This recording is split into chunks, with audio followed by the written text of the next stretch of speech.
சொன்னது உண்மையாலுமே கரெக்டு தான். ஸோ முத்தமிழ் அறிஞர் கலைஞர் தான் வந்து எங்களுக்கு ரொம்ப கேவலமாக எண்களாலேயும் வார்த்தைகளாலேயும் கூப்பிட்டுட்டு இருந்த எங்களை ஒரு அழகான ஒரு பேர். இது வந்து நம்ம நிறைய ஸ்டேட் எடுத்துக்கிட்டாலும் அவங்கெல்லாம் ஒரு பேர் கொடுத்துருப்பாங்க. ஃபார் எக்ஸாம்பிள் பீகாரில் கின்னர்னு, ஒரு இடத்துல குஜராத்தில் வந்து கோத்தீஸ். அதுக்குலாம் என்ன அர்த்தம் கிண்ணர்? இது சேம் டிரான்ஸ்ஜெண்டர் இவங்க எப்படி நம்மளை ரெப்ரசென்ட் பண்ணுறாங்க அங்கே அந்த ஸ்டேட்டில் எல்லா ஸ்டேட்டில் இருக்கிற பெயர்களை காட்டிலும் தமிழ்நாட்டில் நமது முன்னாள் முதலமைச்சர் முத்தமிழ் அறிஞர் கலைஞர் அவர்கள் கொடுத்துருக்கிற பெயர் வந்து ரொம்ப ரொம்ப சிறப்புக்குரியது. அது வந்து வேறு எந்த ஸ்டேட்டுமே நம்மளை பார்த்து தான் கற்றுக்கணும் அப்படின்றதுக்கு அது ஒரு முன்மாதிரி. அனைத்து மாநிலங்களுக்கும் இந்தியாவில் ஒரு முன்னுதாரணமாக தான் நம்ம தமிழக அரசாங்கம் வந்து திகழ்ந்து கொண்டிருக்குது. அதுக்கு எக்ஸாம்பிள் பார்த்தீங்கன்னா social welfare department, social welfare for டிரான்ஸ்ஜெண்டர்ஸ்க்கு வந்து கொண்டு வந்தது இந்திய அளவில் தமிழ்நாடு மாநிலம் தான் முதல்ல. அதுக்கப்புறம் தான் நம்மளை ஃபாலோ பண்ணி தான் மற்ற டிஸ்ட்ரிக்ட் எல்லாம் பண்ணிட்டு இருக்காங்க. அந்த திருநங்கை அப்படின்ற அந்த பெயர் கூட நம்ம தான் முன்னுதாரணமாக இருக்கிறோம். அந்த அவர்களுடைய பெயர்களெல்லாம் நம்ம கம்பேர் பண்ணும்போது இது ரொம்ப சிறப்பாக இருக்குது,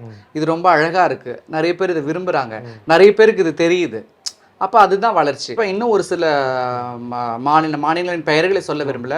ஒரு சில மாநிலங்களில் இன்னமும் திருநங்கைகளோ தங்களை ஐடென்டிஃபிகேஷனே தெரியாமல் அவங்க நடத்தி கொண்டிருக்கிற மாநிலங்களும் இருக்குது. நிறைய பேர் அவங்க யார், அவங்களுடைய ஐடென்டிஃபிகேஷன் என்ன, அவங்க எப்படி இருப்பாங்க அப்படின்ற அந்த புரிதல் கூட இல்லாமல் அவங்கள வந்து அவங்களுடைய அக்செப்டன்ஸே இல்லாமல் பயந்து ஒளிஞ்சு திருநங்கை மக்கள் வாழ்ந்துட்டு இருக்கிற மாநிலங்கள் இன்னமும் இருக்குது.